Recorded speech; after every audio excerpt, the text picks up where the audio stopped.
Olá a todos, mais um episódio dos 230. Voltamos aqui ao espaçoso Salão Nobre, desta vez com o Carvalho do Partido Socialista. Muito bem-vindo. Obrigado pelo convite, é sempre um gosto de estarmos aqui, poder ter este contacto de proximidade também com os eleitores, eleitores e não só, com os portugueses, para explicar aquilo que também é o trabalho cotidiano dos deputados, que muitas vezes é muito distante, por assim dizer. Obrigado por este convite, é com muito gosto que aqui estou. E falamos de distância, falamos já também da tua terra, que sempre foi Amarante. Como é que descreves também esta localidade? Bem, Amarante é a terra mais bonita do mundo, não tenho a menor dúvida disso. Acho que todos nós temos uma ligação afetiva com a nossa terra. Amarante é uma terra onde há este sentido bairrista, nós gostamos de ser de Amarante. E por mais que as pessoas, por procurar outras oportunidades, por ter novos desafios profissionais, novas vivências, acho que é uma característica muito própria nos amarantinos. Nós mantemos sempre uma identidade muito forte com a nossa terra. E também por isso eu nunca consegui perder esta ligação àquela que é a minha terra, o melhor lugar do mundo, que se tiverem a oportunidade de visitar, não devem perder. E quais são as grandes memórias que tu guardas de crescer lá? Sobretudo adolescência e infância? As memórias são poder crescer num ambiente. Amarante é uma cidade, embora seja um município de média dimensão, tem 55 mil habitantes, é uma cidade pacata, onde, na minha opinião, há um conjunto de fatores que levam a que a qualidade de vida nesse território sejam mais elevado.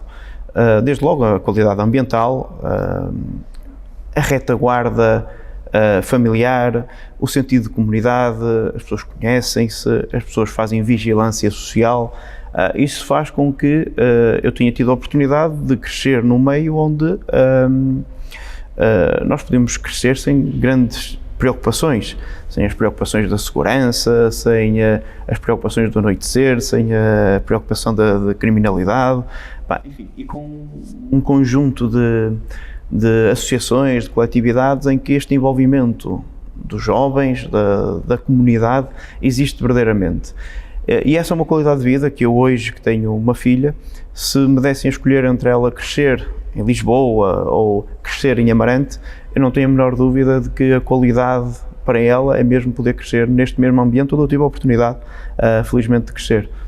O que é que essa visão também traz para aqui, para deputado, para uma ação parlamentar aqui em Lisboa?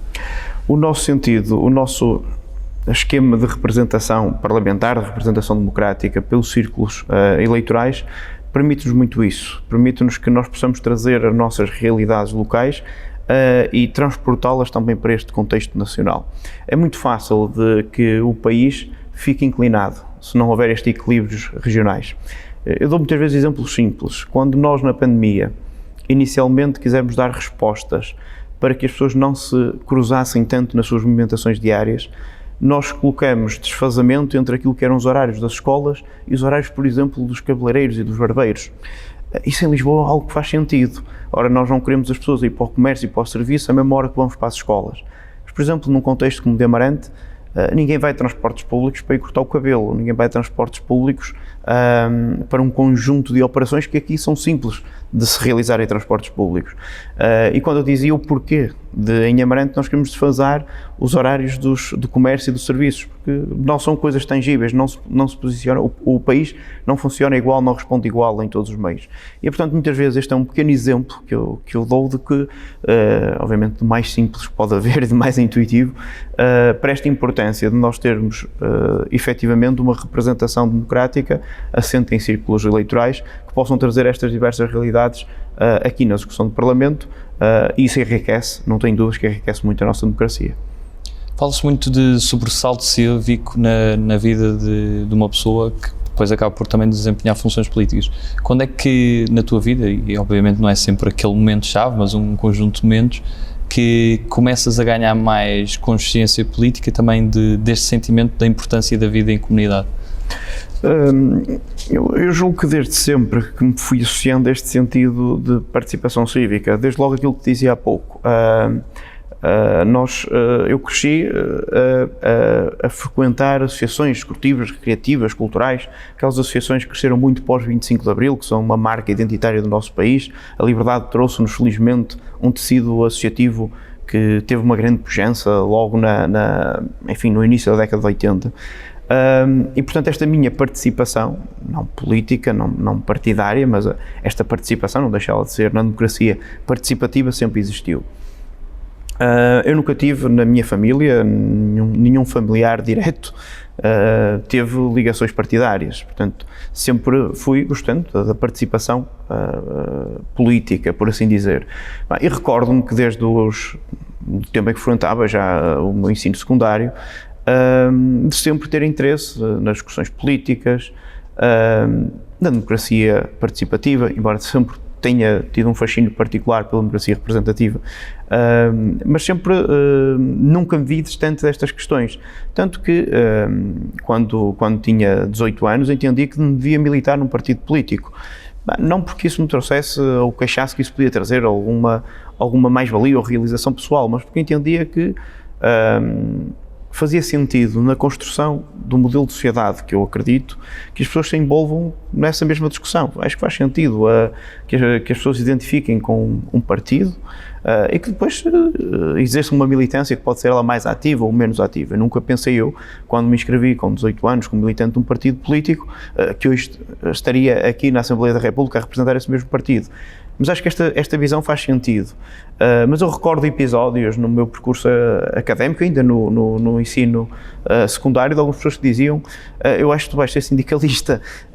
E, portanto, esta ideia do debate, dos debates parlamentares, que sempre gostei de acompanhar, acho que sempre foi crescendo comigo. Não por ligações de proximidade familiar, longe disso, mas essencialmente porque sempre entendia que estes domínios de participação eram muito importantes para a construção de uma sociedade e que nós não nos devíamos minorá-los.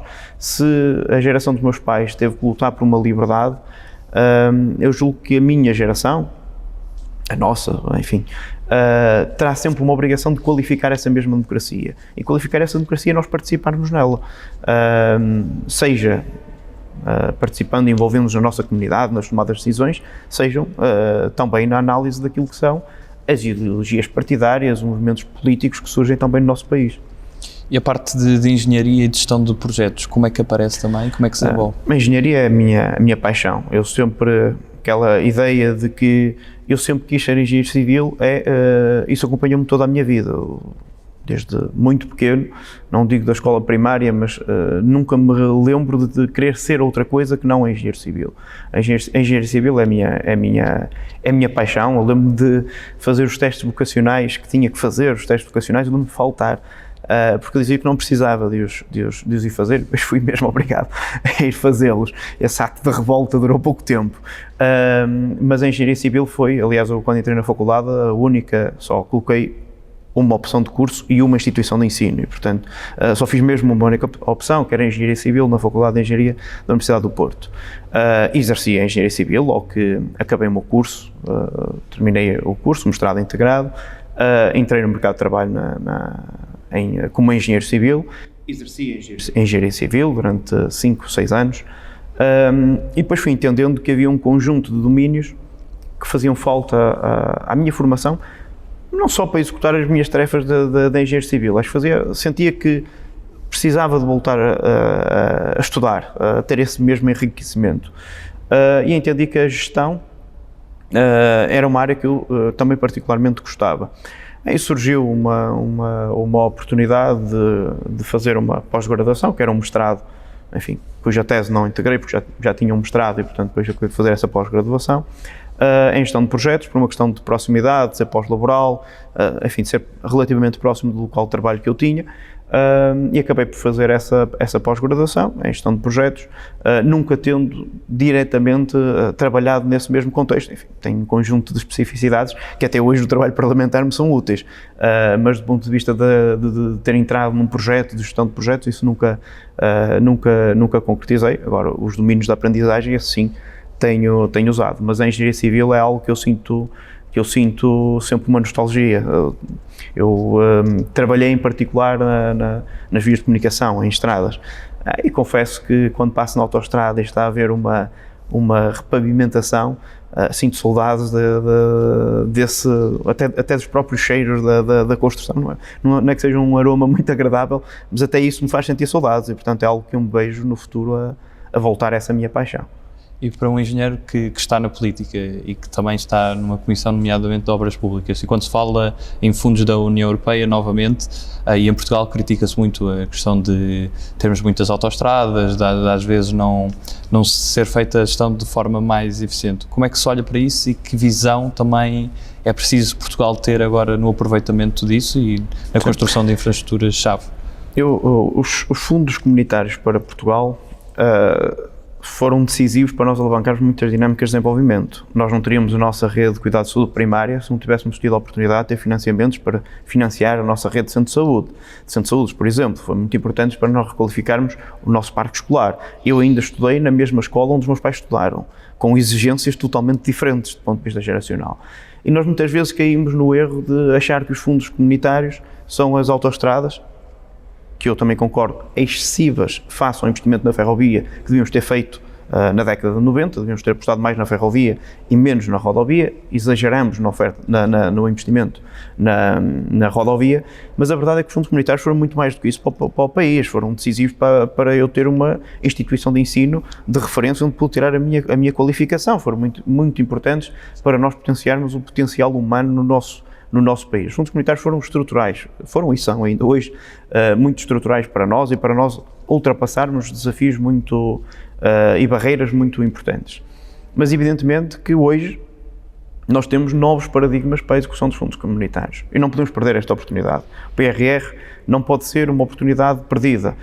Quando eu digo que nós fizemos muito com os fundos estruturais, a verdade é que nós hoje temos muito mais potencialidades para maximizar esse investimento. Há muitas comparações, muitas vezes, entre Portugal e os países de leste.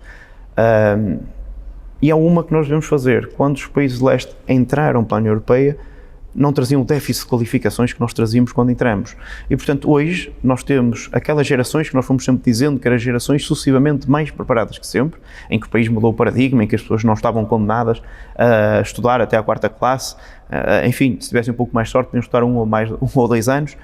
Nós passamos a ter uma geração muito mais qualificada, muito mais aberta, em igualdade de competição com qualquer jovem de qualquer outro país europeu, porque a nossa formação nos deu essas oportunidades. Hoje um jovem português está em igualdade de circunstâncias do ponto de vista da sua preparação, da sua formação de base, para lutar em igualdade com qualquer outro jovem no mundo. E de facto estes fundos comunitários também têm que servir para isso, para que esta geração seja capaz de alavancar novos projetos de desenvolvimento para o nosso país. Se calhar alguns dos quadros comunitários anteriores que nós tivemos não tiveram este potencial humano para o seu desenvolvimento e portanto a expectativa e a exigência hoje é maior por isso, sem nunca deixar cair nesta narrativa de que os fundos comunitários foram construirmos excessivamente rodovia. Não foi também muito importante para ultrapassar outros domínios, mas hoje, sim, eu acredito que o PRR, alavancada numa população com uma taxa de escolarização mais alta, mais preparada, pode evidentemente trazer muito mais retorno para o nosso país. Quanto nós não falávamos que os primeiros quadros comunitários serviam para que todos pudessem comprar o seu trator, diziam que era sempre para comprar um carro e não para colocar nos fatores produtivos, enfim, muitas vezes com exageros, mas a verdade é que hoje nós estamos muito mais preparados para ter efeitos multiplicativos de retorno muito superiores do plano de recuperação e resiliência e do quadro comunitário que agora iremos começar novamente a executar. E já aqui, enquanto deputado, qual é que foi o teu maior desafio? São muitos os desafios. O primeiro grande desafio quando entrei aqui na Assembleia da República eu sempre disse que gostava de ser engenheiro civil. E um engenheiro civil executa. E entretanto passo por uma realidade que não é legislativa, não é executiva. E esse foi o primeiro grande desafio, à parte de tudo depois que são os dossiês políticos que podemos falar, esse foi o primeiro grande desafio. Mudar essa minha primeira, o chip. Eu estava habituado a executar, entro para um órgão onde tem a capacidade de deliberar e não de executar.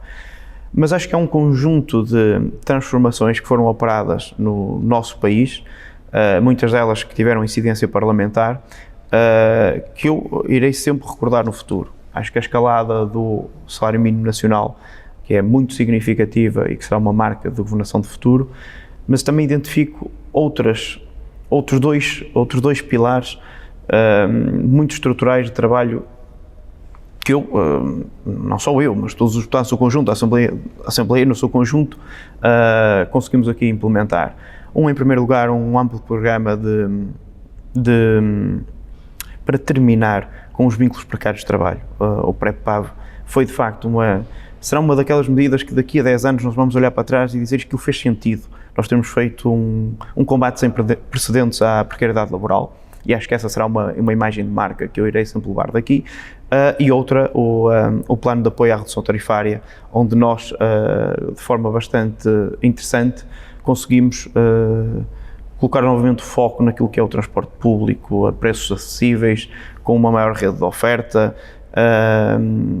Isso mudou radicalmente a forma de mobilidade das pessoas. Infelizmente a pandemia voltou-nos a trazer esta lógica, nós voltamos a pegar no carro e vamos ter que fazer aqui novamente este caminho que estava a ser muito bem trilhado, que não podemos desistir, que é importante para as alterações climáticas, é importante para uma sociedade de futuro, e julgo que estas podem ser marcas muito interessantes.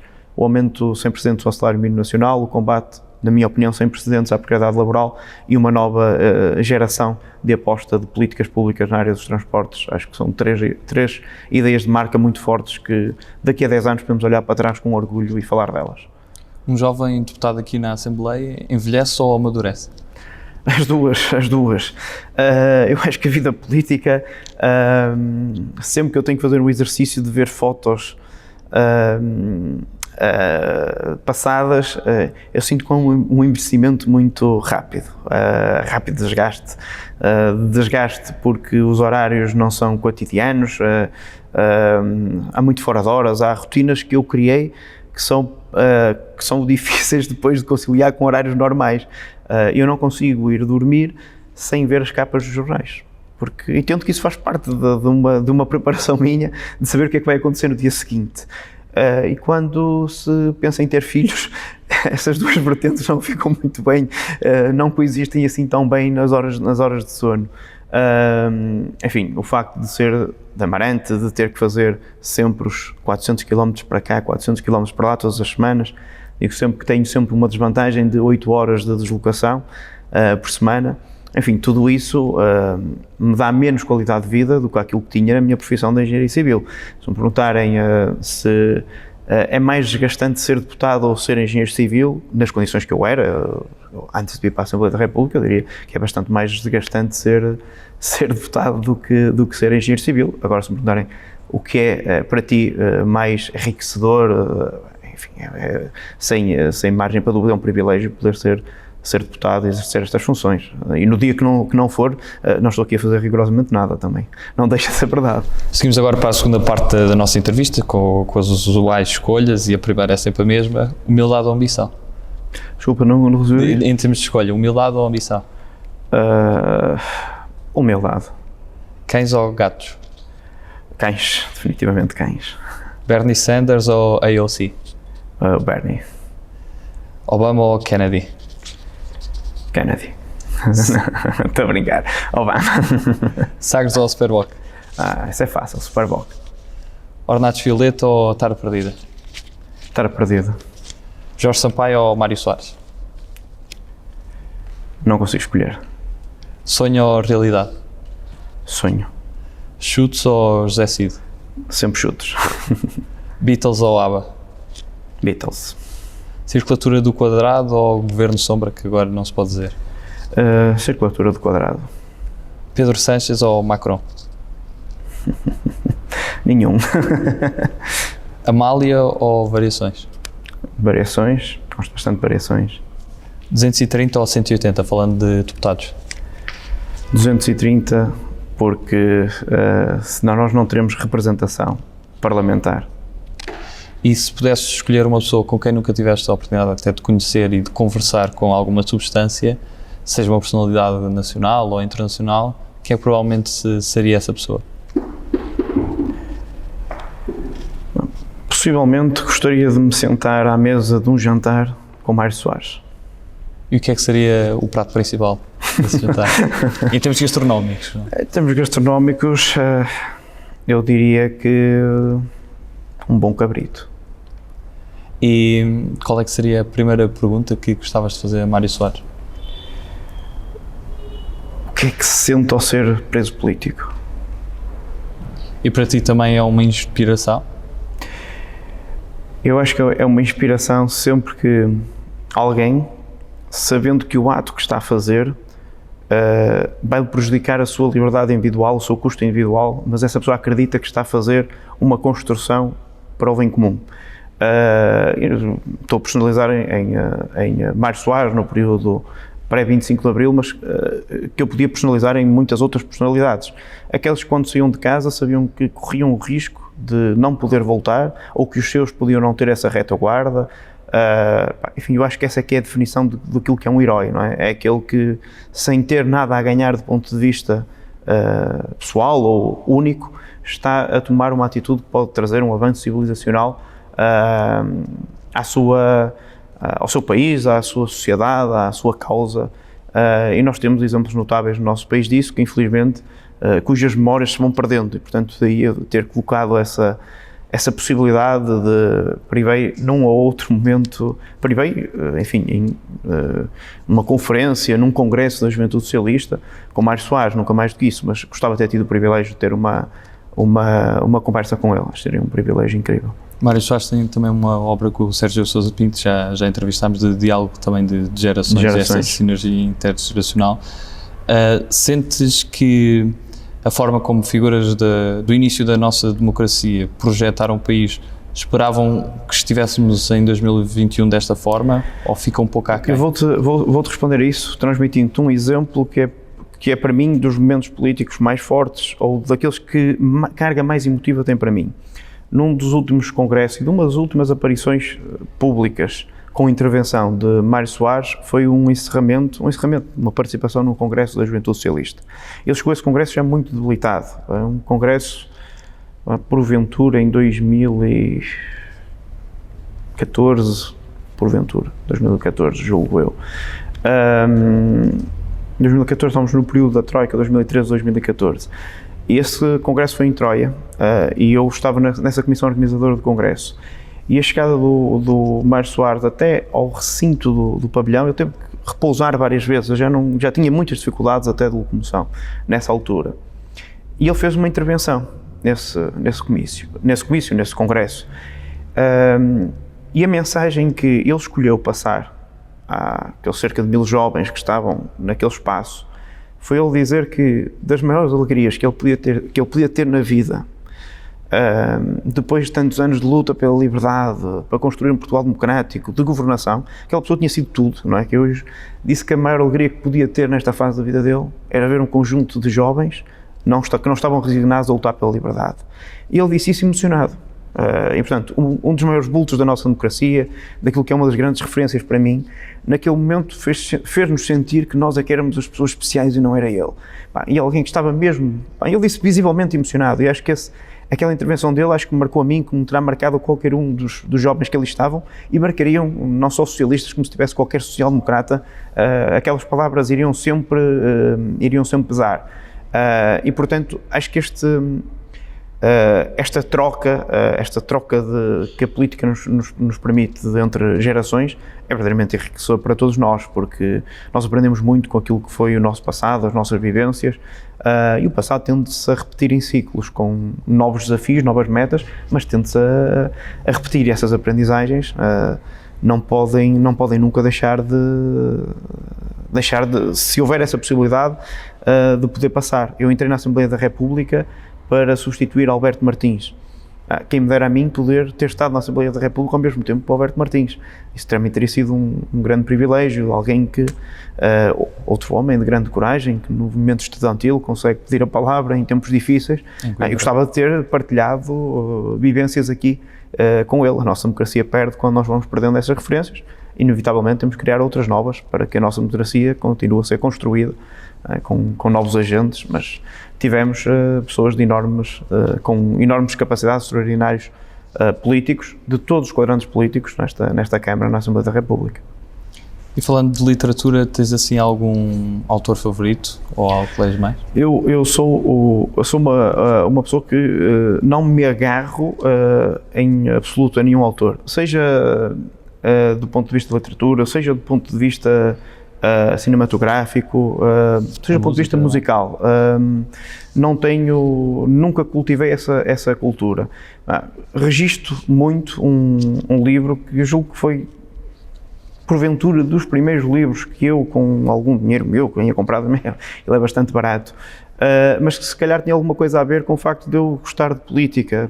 Um dos primeiros livros que tem para mim essa memória, que eu guardo ainda hoje com muito carinho, era O Banqueiro Anarquista, que era um livro dessa de Queiroz. Eu julgo que é o único conto que ele editou em vida, e que acaba por ser um bom retrato de algumas questões sociais, e que me marcou sempre muito nesta lógica até da minha participação política, enfim, por aí. Mas sou uma pessoa muito desprendida dessas rotinas. Passando por um conjunto de palavras soltas, pedi que me dissesses numa ou em poucas palavras o que é que associas a cada uma delas. A primeira é a dívida pública. Associo a crise, da crise. Juventude.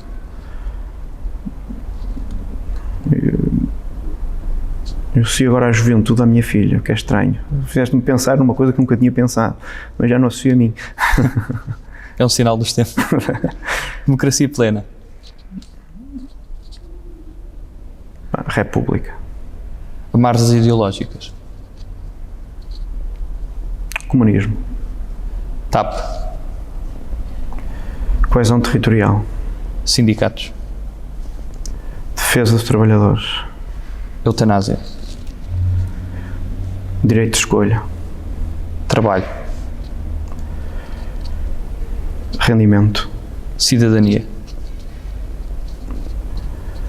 Democracia. Orçamento. Futuro. Escola. Elevador social. Mudança.